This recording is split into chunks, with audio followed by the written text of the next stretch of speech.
So welcome to another video from theplayersaid.com. My name's Alexander. And I'm Grant. And today we're at WBC 2022. And we're joined by Ryan Heilman and Dave Shaw. Who Good dudes. Yes. They've designed a couple of different games. Let them know what you've designed in the past. Well, we've designed Brave Little Belgium, first of all, and then the sequel to that, Way to Go Defiant as well, and we have some interesting other games to talk about that's coming out. Yes, so we just kind of wanted to sit down and kind of go through what we've got in the pipeline. Okay. So I'm going to hand it to you. What are we looking at coming from the future from you? Okay, well the next game that's coming out, and looks like release is going to be in the fall, is again a sequel, spiritual sequel to a follow-up to Way to Go Defiant and Brave Little Belgium. And Brave Little Belgium, of course, started World War I. Way to Go started World War II. This is something completely different, and it's almost the end of the world. So this is a science fiction game set in 2050. So it's about this year? Yes, 2022. Or last year? Yeah. Oh, okay. 7 Springs, happening in 10 minutes. No. 2050 actually is what it is. And the current title, which is not the title that's going to be published by Working title. That's right, is Last Man Standing. Okay. And the concept basically is the United States, the world is going through an incredible amount of global warming. The coastal lines have completely changed. Florida's gone, et cetera, et cetera. So how do we go to Disney World now? Well, you can't go to either Disney World or Disneyland in this game. Scuba diving. Yeah, scuba diving. You have to go to, I don't know. By boat. That's a different game. You're not going to get there. Because of the heating of the earth, these creatures that have lived under the ground for years and years and years have started to burrow up. And they start seeing these big mounds of dirt rising up in the west, and out of them come these gigantic worms and gigantic ants and gigantic spiders that start attacking everybody in the west and basically kills off a bunch of people. They all retreat back towards the Mississippi. There's a few pockets of people that are over the Mississippi that are still trying to resist them. Otherwise, everyone lives on the eastern side of the Mississippi. They set up these big forts in the cities in the Mississippi with a fusion fence protecting. And it's now 2050. That all happened a little earlier. And the Americans are at the verge of either completely dying out, or maybe they can survive if they can develop a biological weapon quick enough. And they are working on this biological weapon at several different locations, helping with things at the CDC in Atlanta, CDC in Atlanta, the Pentagon in DC, and then a special. I don't know what's going to be called in the final game, but I think we called it the Swarm Prevention Institute in New York. SBI in New York. Okay, there you go. And the goal of the game is the worms, the monsters, the giant bugs have to get across the Mississippi, destroy those forts, destroy the fusion fence, and destroy out 2 out of the 3 cities we're developing these weapons. If they can, they win. If they can't, the Americans win. So it's again that David and Goliath like we've seen in the previous games. So it's similar to Poland against Russia, just ants and worms and that kind of thing. Yeah, Very cool. definitely. What do you have against the West? Have you lived out there? Do you hate it? I used to live in California. Okay. I love California. I don't know. We live in the East, so we're totally okay with it. There's no offense against anybody living west of the Mississippi. It just seemed like a better, smaller geographic area, I guess, for the map to put the East Coast in there. I kid. But. Yeah, no, it's totally fine. I think the flavor of this game, and will make it a lot more different from Brave Little Belgium and Way to Go Defiant, was the notion that Brian kind of came up with, and we both developed. This is kind of an homage to 50s horror movies, 50s monster movies, the B movies, Blob, then. Attack of the Giant, Tomatoes, exactly. All of those were, back in the 50s when, the atomic bomb was, relatively new, and then, everything was a giant, giant radioactive monster. Right, and pretty much, that's what the game really is. It's, celebrates that kind of 50s kitsch, Are we going to have that kind of look on the board with the pulpy text and all that kind of stuff? We are going to try I heard to actually maybe the artist was, or you've at least talked to that artist. So I don't know how much I can say maybe about. I shouldn't. I don't want to spoil anything. I'm not sure much I can say publicly about the developer, product, the publisher, the artist, whatnot. But what if we say it? I will say. You can say whatever you I'm like. going to get someone mad at me. That's going to be the problem. Right. Anyway, I can say that the developer has fallen in love with the Yes. idea. Okay, yeah. And they The really concept. are making it the entire game around the concept of this is a 1950s movie and how they would depict the 2050 and what it's like. Got it. Right. So all the artwork's going to be that kind of 1950s feel. right. yeah. It's what the 1950s thought the 2000s Would look like. Right. Yeah. Everything's hover, whatever. Right. Yeah. Flying cars, and all We that. all wear metallic suits. computers Right. that still have keyboards and buttons. Right, Yeah, and the yeah. size of the living Switches. room. Right, with the tubes and all that stuff. So being in the same family as White Eagle, Defiant, and Brave Little Belgium, does it still use the chip pull Yes, it concept? does. Okay, very cool. Yep. A Now lot there's of some new aspects. to Yeah, that. you've got to evolve it. the right? base mechanics are the same. Okay. If you've played either of the first two games, the third will make sense as far as the system. It's like everything else; it's the details that have changed. Yeah. and So of it'll- course, also just the notion that we're going from historical to ahistorical, Right. something Right. fictional. Yeah. I personally like this game the most of the three. Okay. I think it's the most enjoyable of the three. You're not held to any kind of historical expectation Yeah, because yeah. obviously it's all fantasy. Never you know. happened, so- So obviously some people may not, it might be a turnoff to some people, but I think that that's also a big plus because, you can develop whatever strategy you want, Sure. because there's no precedent for it. Yeah. Yeah. Every time you play if it. you mess it up, Yeah, right. Yeah, you're not like Reset, shoot, start again. Right. And we're really leaning into that heavily. We're with us and the developer and whatnot, we're really pushing this game as even more of that intro game, but not that necessarily intro game to a war gamer or a new war gamer, but really trying to move it out of that market and into a new market. Yeah. Right. I mean, Gamers I in think I got a general. little bit in trouble with this on Twitter about talking about getting rid of the case system and that sort of thing. But I'm going to tell you, Don't bring that up with wargamers. I know this Getting rid manual of will that, not. That would be this a manual bad is decision. not going to have a case system. Okay. It's going to have lots of pictures, Got lots it. of nice descriptions. But of the what to do game and how to lends do it. itself to that. Exactly. So it's, Got it. it's Yeah. it's a visual. It's a lot of visual Yeah. to it. So. The developer is adding all original artwork Okay. for the counters, for the cover, for the map. And it's gorgeous, by the way. It's Okay. what we've seen so far is absolutely gorgeous. Yes, it's been blown away.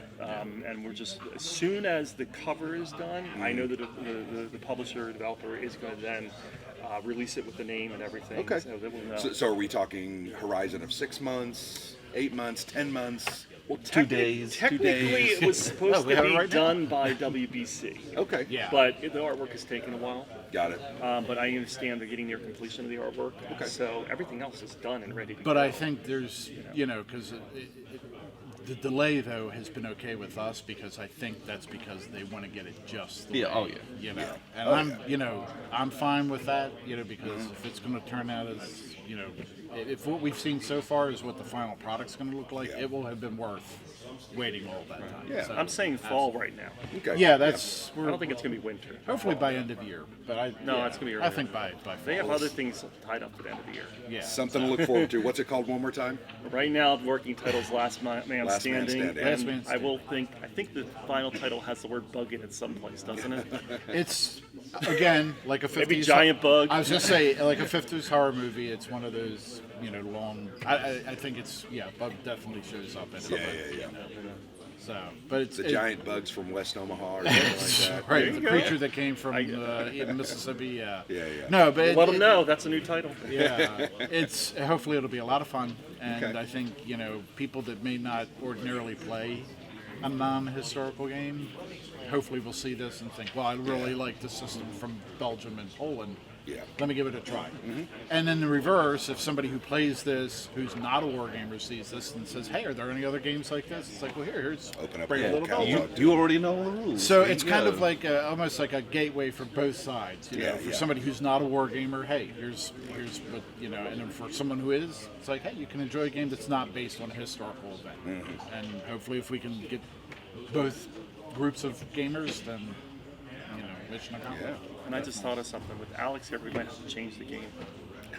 What's that? Because we have French in the game. We have Canadians in the game. We don't. No British. No, we don't we have did any not. Brits in the We game. didn't have. Well, that's probably appropriate. They wouldn't come over here anyway. Well, they're smart. They stay away from the whole thing. They're over there on their island saying, Well, you guys. protected. if all the sea levels are rising, there's Yeah. probably not much of it left. Yeah, that's very It's true. probably Maybe that's why I didn't include yeah. it. The United Kingdom's kind of just off to itself. So what other games or concepts that you guys have kicking around? We have a few other things that we've been kind of toying with and working on. We have a co-op war game that we've been kind of toying with, World War II related. Okay. Can't really say much about that. Yeah, it's, yeah, not- yeah. it's really in the infancy. Yeah. I actually started working at one point on a roll and write game, Yes. war related. Yeah. We still need to kind of put some finishing touches on that. I've been spending a lot of my time recently doing graphic design and developing, actually. So it's been taking Doing that away- for who? Well, I initially started doing graphic design as prototype work. I have a good friend named Wes Crawford. I don't know if you met him yet, but he has a couple different games out. One called Engine Thieves, The locomotive. the locomotive Yes. game, Yeah. and another one called it's on the radar St. Albans. Okay. And I did all the prototype work for both of those. Nice. He just wanted a really nice, high-quality prototype so he could demo, and so I did all that. And then I started getting pulled into other areas. CSL asked me to do all their rulebook formatting and revising the rulebooks, making them look better. And then after that, I started getting calls from other people about doing developing. Hollenspiel called me and asked me to develop the new Brad Smith, that other thing, Live.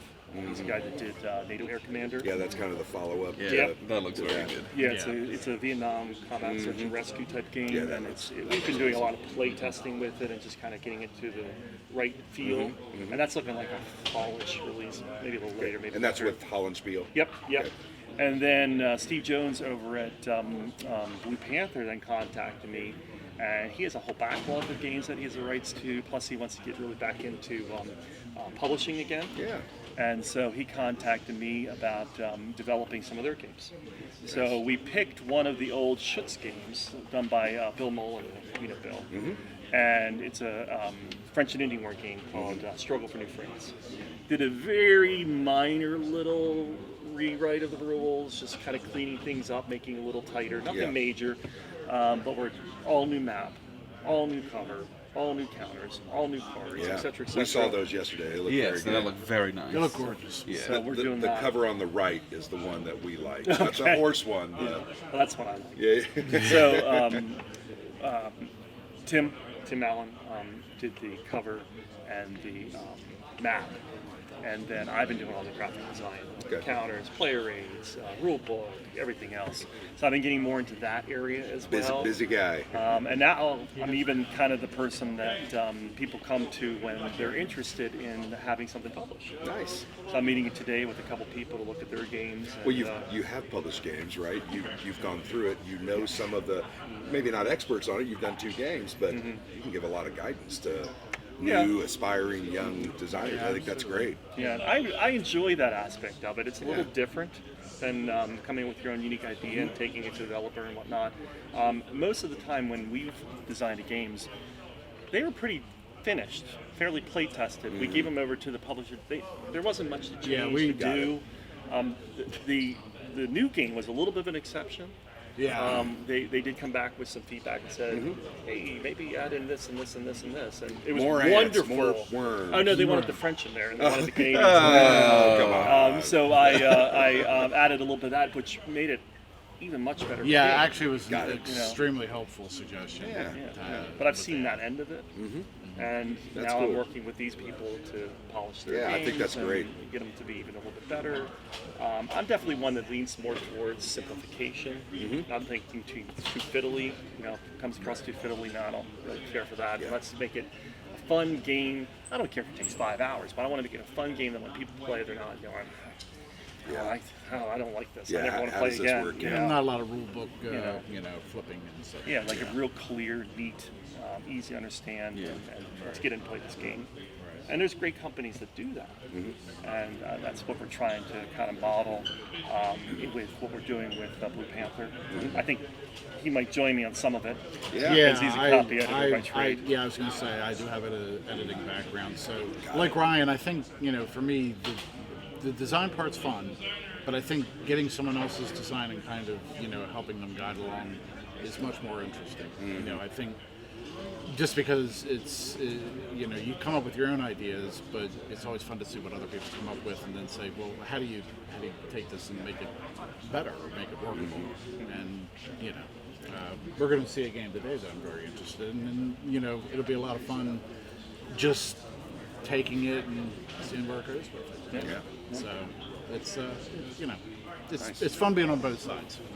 Both the designer and then working on it. And especially with Steve and Old Panther, it's really cool getting the background on how games are made.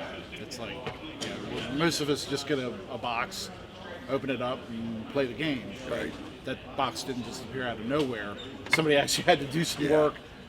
Not just to produce the game itself, but how did the game start? Where did the development go? I want to talk to Blue Panther about them bottling the smell of the games. It's got rid of it. intoxicating. I know. See, and I'm like, I love it. you Bottle and that, I- and we can sprinkle that on stuff. Get an ode to Blue Panther. Yeah. I I've hate talked that. to Steve and said that we're probably a distinct minority. Yeah. But, I enjoy that smell. I think it's do. a great smell. I will say I opened one of his newer games last night, and I'm disappointed might be a bit of a heavy Yeah. word, but I joked with Steve and Ryan. I said, if I'd opened this game blindfolded, I wouldn't have known it was one of his Blue games, Panther, because yeah. it's like, wait a minute, Well, we the got a trademark smell isn't there. We got a couple Hollenspiel and White Dog games yesterday, and I opened one of them, and I'm like, oh, the smell's gone. That's part of it. Anyway, No, we digress. You and I are in the same boat. I'm glad that I'm not the only one. Yeah. That's kind of This is the man that every single time he opens up a game, he's like, oh yeah. What thing are you he doing, does. Dave? I was looking at it when we were in grade school, and Ryan remembers this. If I was the kid in the first row when we get the mimeographed, just back then when it was fresh ink, if you were the first person in the row, you were you got them right when they were fresh off the, So I blame it on my Catholic education. Yeah, there you go. I think he's too young. He doesn't know what mimeograph. Yeah, I've heard that word before. If you go, I don't know if I if you would go know on what it Wikipedia was. or a museum, it's, Museum at this point. Go to the Smithsonian. Smithsonian, definitely. Yeah. Well, we appreciate your guys' time today, and good to see you again. It's always good to catch up We with definitely friends missed and- this, and Yes. we've missed Yeah. you guys. Yeah, it's Yeah. nice to be back. Well, the first time we met you guys was in 2019, and had a good time then, and have enjoyed your stuff, and good to see you. And you guys have been. You were there in the very beginning. You were here when we hadn't even really gotten Brave Little Belgium off the ground. Yeah. So we was fun playing really that. really appreciate Absolutely, yeah. your help. Yeah. because- Whatever we can do, that's why we do what we do, I think. Definitely. Yes. Thank you very much for sitting down Thank with us. you. Appreciate your time. Always a pleasure. Thanks everyone for tuning in. I'm Alexander for PlayerSafe.com. And I'm Grant. I'm Dave Shaw. Oh, I'm right.